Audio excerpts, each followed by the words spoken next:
الحمد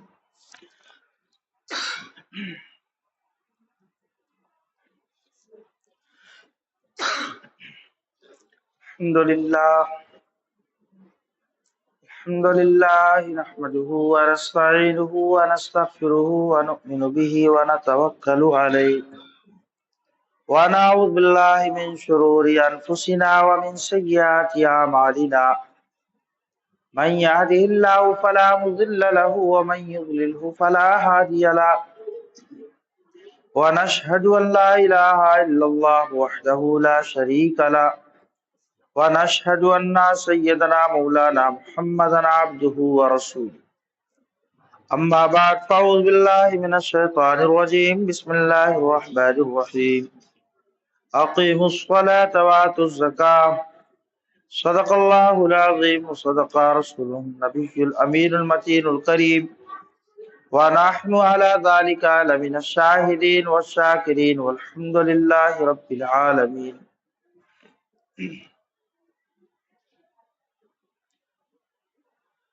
ابھی یہ شعبان المعظم کا مہینہ ہے. صحابہ اکرام کے اعمال سے اور ان کے معمولات سے پتہ چلتا ہے کہ رجب سے اور چل کے شعبان سے یہ رمضان کی تیاری شروع کر دیتے، یہاں تک کہ یعنی بعض مرتبہ خود حضور صلی اللہ علیہ وسلم صحابہ اکرام بھی روزہ رکھتے تھے، شعبان میں بھی پریکٹس کرتے تھے. حضرت عائشہ رضی اللہ تعالیٰ عنہ فرماتی ہے ایسا محسوس ہوتا تھا آپ اتنی کثرت سے روزہ رکھیں گے، ایسا لگتا تھا کہ پورا مہینہ ہی روزہ رکھیں گے.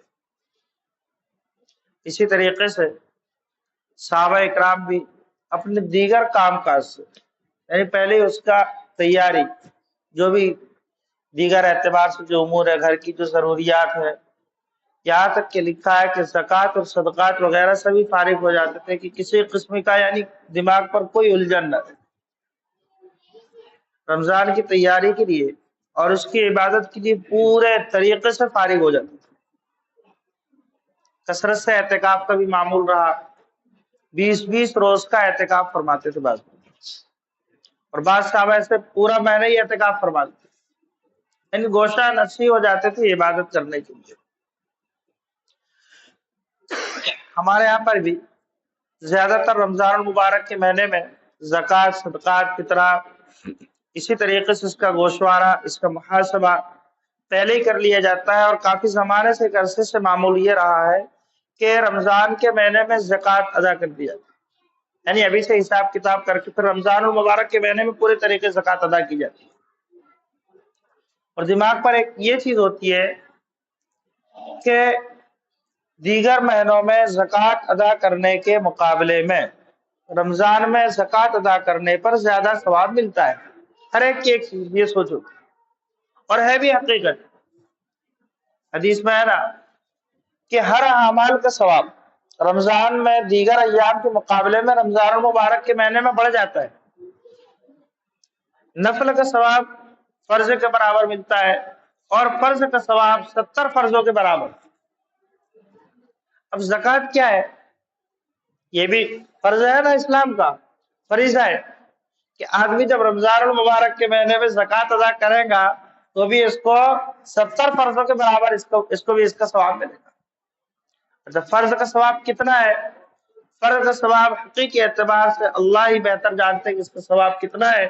ہمیں اتنا معلوم ہے کہ تمام عبادت میں سب سے زیادہ ثواب کس کا ہے؟ فرض کا ہے. تمام عبادت میں سب سے زیادہ ثواب کس کا اللہ نے رکھا ہے؟ یہ فرض کا ثواب رکھا ہے. اور زکوٰۃ اسلام کے فرائض میں سے ایک فریضہ ہے. زکوٰۃ اس کے لغوی معنی ہے طہارت کے، پاکیزگی کے، اور اسی طریقے سے نمو یعنی مال کے بڑھنے. قرآن پاک میں ہے قد افلح من تزکا. اسی طریقے سے حنانا من لدن، یعنی تزکا مطلب زکا زکی تزکیتاً پاکیزہ کرنا، پاک کر دینا مال. حنانا من لدن یعنی اس کی بڑھوتری کا ذریعہ اور سبب. زکوٰۃ کو زکوٰۃ کیوں کہا جاتا ہے؟ اس کی وجہ اور اس کی تسمیہ یہی ہے کہ یہ مال کے بڑھنے کا ذریعہ اور سبب بنتی ہے، اس لیے اس کو کیا کہا جاتا ہے؟ زکوٰۃ، کہ اس کے ذریعے سے مال کیا ہوتا ہے؟ بڑھتا ہے۔ اصطلاح شرع میں، شریعت کی اصطلاح، زکوٰۃ کس کو کہتے ہیں؟ اس مالی امداد کو کہتے ہیں جس کے پاس 7.5 تولہ سونا یا 52.5 تولہ چاندی، 52.5 تولہ چاندی، یا دونوں نہیں ہے لیکن اتنی رقم موجود ہے کہ ان دونوں میں سے کسی ایک کے نصاب کو پہنچ جائے، ان دونوں میں سے کسی ایک کے نصاب کو پہنچ جائے۔ سونا ہے 90-95 روپے تولہ ہے، اس اعتبار سے دیکھا جائے تو 4 لاکھ کے بھی اوپر جائے، 4 لاکھ کے اوپر اگر سونے کا نصاب ملا ہے تو۔ چاندی کا نصاب 50-60 ہزار 70 ہزار کے اندر، آدھا کلو سے تھوڑی زیادہ چاندی 52.5 تولہ ہوتی۔ تو دونوں میں کس پر جلدی زکوٰۃ فرض ہوتی ہے؟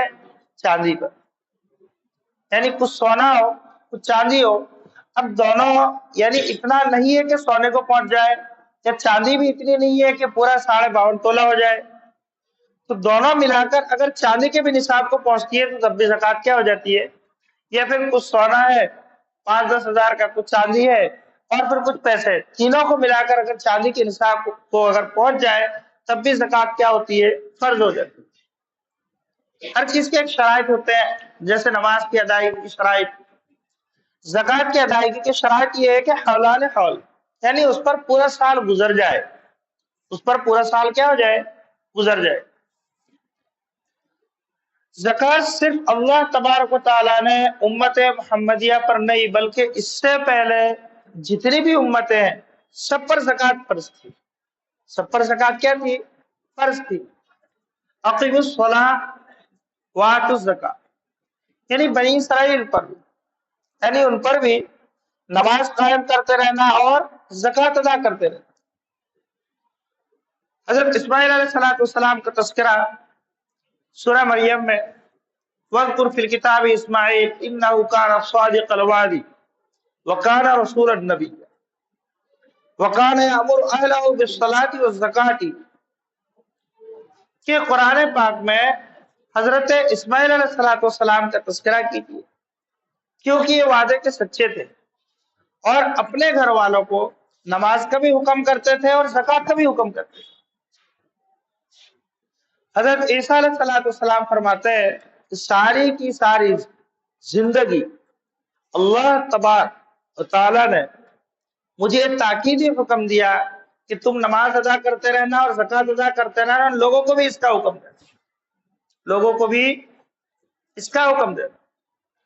تو معلوم یہ ہوا کہ صرف جو ہے امت محمدیہ پر نہیں بلکہ امم سابقہ پر بھی زکوٰۃ فرض رہی۔ حضرت آدم علیہ السلام کا بھی تذکرہ ہے قرآن پاک میں، جہاں کہیں بھی نماز کا تذکرہ ہے وہاں پر لفظ زکوٰۃ بھی موجود ہے۔ اقیموا الصلاۃ وآتوا الزکاۃ، اقیموا الصلاۃ وآتوا الزکاۃ۔ قرآن پاک میں خذ من اموالہم صدقۃ تطہرہم وتزکیہم بہا وصلی علیہم، کہ اے محمد صلی اللہ علیہ وسلم آپ لوگوں کے اموال میں سے زکوٰۃ لے لیجئے اور آپ ان کے حق میں دعا کیجیے۔ دوسری جگہ ہے فَإِن تَابُوا أَقَامُوا الصَّلَاةَ وَآتَوُا الزَّكَاةَ فَخَلُّوا سَبِيلَهُمْ، اگر نماز ادا کرنے لگ جائے اور زکوٰۃ دینے لگ جائے، اب ان کا راستہ چھوڑ دو، یعنی وہ عمل اب شروع کر دیے، انہوں نے اسلام پر قائم ہو چکے ہو، اگر یہ دو چیز عمل کرنے لگ گئے۔ اسی طریقے سے زکوٰۃ کے مصارف، زکوٰۃ کے مصارف، مستحقین زکوٰۃ، یہ کس کا حق ہے؟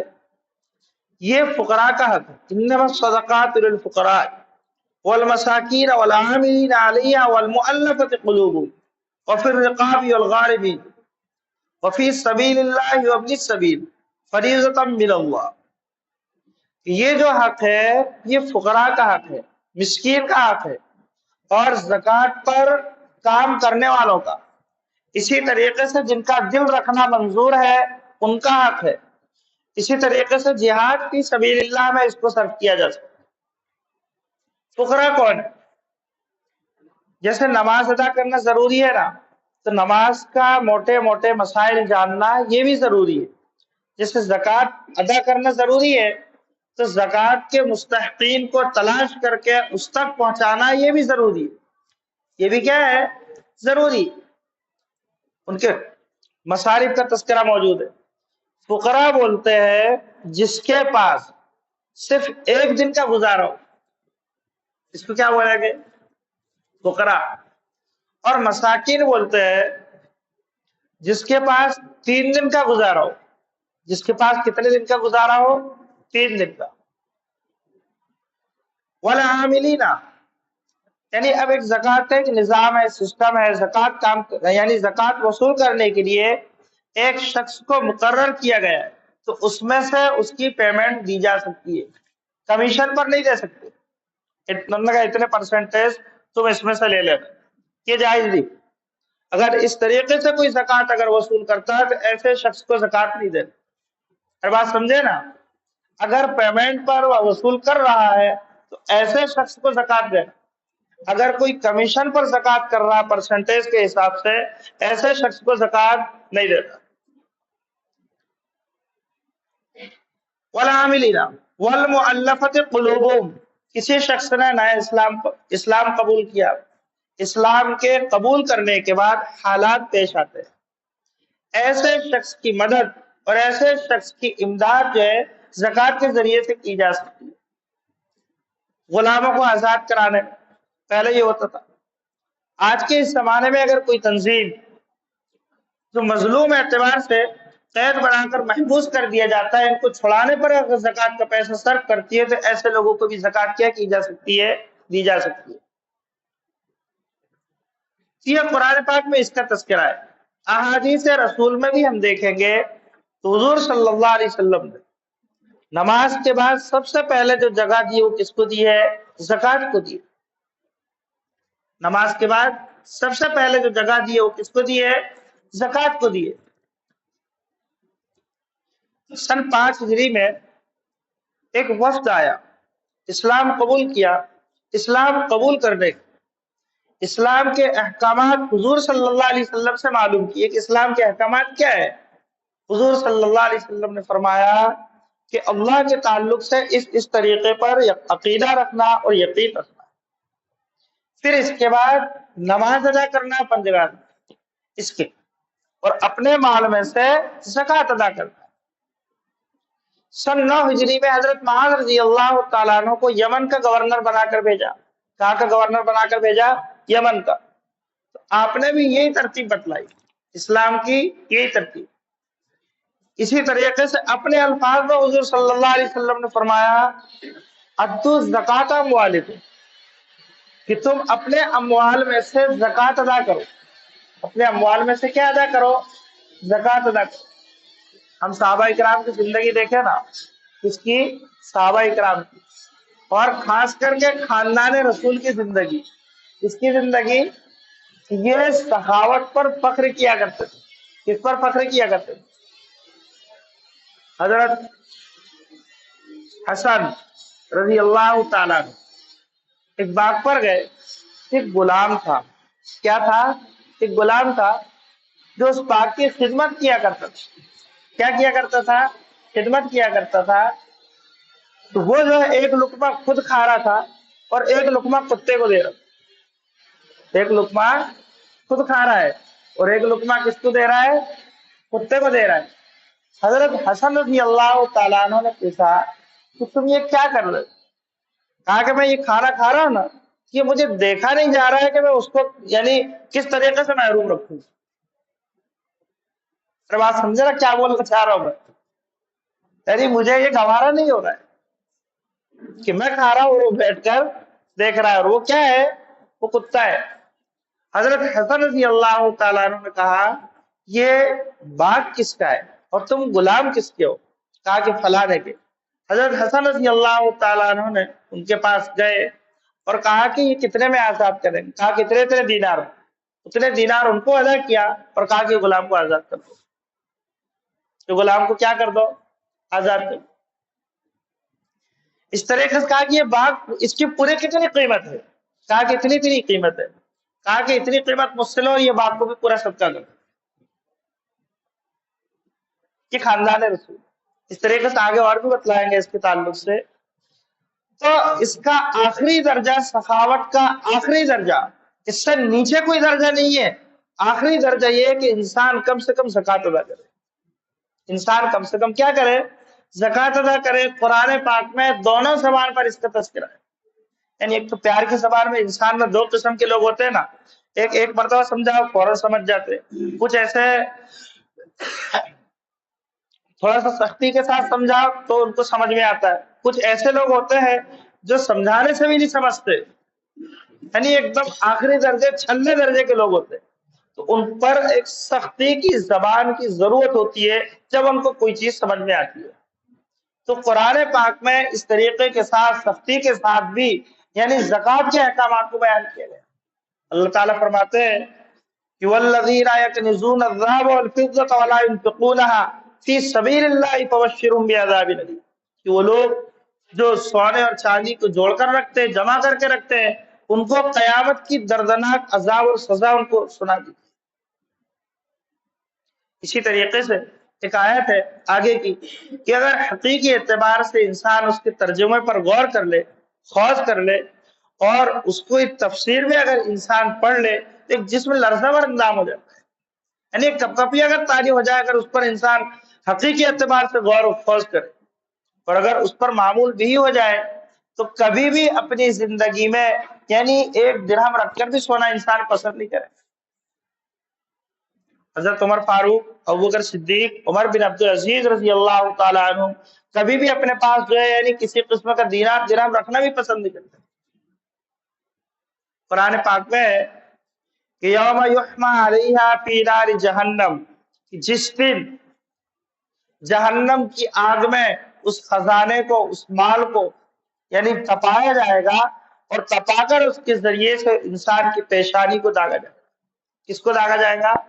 پیشانی کو داغا جائے گا اور اس کی کروٹ کو داغا جائے گا اور اس کی پیٹھ کو داغا جائے گا اور یہ کہا جائے گا کہ یہ وہ تمہارا مال ہے، یہ وہ تمہارا خزانہ ہے جس کو تم جمع کر کے رکھتے تھے اور تم جو ہے یعنی اللہ کے راستے میں یعنی جو فقراء محتاج مسکین ہے اس پر تم خرچ نہیں کرتے۔ زکوٰۃ کا ایک نظام، ایک مکمل نظام ہے اور مکمل نظام حیات اللہ تبارک و تعالیٰ نے دیا ہے۔ حضرت ابوبکر صدیق رضی اللہ تعالیٰ عنہ کے دور میں، حضرت ابوبکر صدیق رضی اللہ تعالیٰ عنہ کے دور میں یعنی جس وقت آپ کی وفات ہوئی، وفات کے بعد ایک منکرین زکوٰۃ کا ایک ہنگامہ کھڑا ہو گیا زکوٰۃ کے تعلق سے، یہاں تک کہ حضرت عمر فاروق رضی اللہ تعالیٰ عنہ کی رائے بھی حضرت ابوبکر صدیق سے الگ تھی۔ حضرت ابوبکر صدیق رضی اللہ تعالیٰ عنہ نے موقع کی نزاکت کو جان کر اس فتنے کو دبانا چاہا لیکن نہیں دبا۔ حضرت ابوبکر صدیق رضی اللہ تعالیٰ عنہ چند صحابہ اکرام کے ساتھ یہ اعلان کر دیا اگر کوئی شخص زکوٰۃ کے تعلق سے کسی قسم کا ٹیکس تصور کرتا یا کسی بھی قسم کا دوسرا اگر یقین رکھتا ہے تو اس کے ساتھ اعلان جنگ، یعنی جنگ کا اعلان کر دیا۔ اور اسی طریقے سے یعنی جن لوگوں نے ٹیکس تصور کیا یا پھر زکوٰۃ کے معاملے میں کمی زیادتی سے کام لی تو یہاں تک انہوں نے کہا کہ جو شخص حضور کے زمانے میں اونٹ دیتا تھا ساتھ میں باندھنے کے لیے رسی دیتا تھا، اب اگر زکوٰۃ میں صرف اونٹ دے گا رسی نہیں دے گا تو اس سے بھی جنگ کی جائے گی، یعنی اتنی سختی سے کام لیا۔ دیکھو ایک مکمل ایک نظام ہے، یہ اللہ تبارک و تعالیٰ نے ہم کو عطا کیا ہے، اگر صحیح طریقے سے اس پر اگر عمل کر لیا جائے تو دنیا میں کوئی غریب نہیں رہ سکتا، کوئی بھی غریب نہیں رہ سکتا۔ آج ہم دیکھیں نا اس کی کمی کی وجہ سے کہ آج ہماری نگاہ جب بس اسٹینڈ پر ہو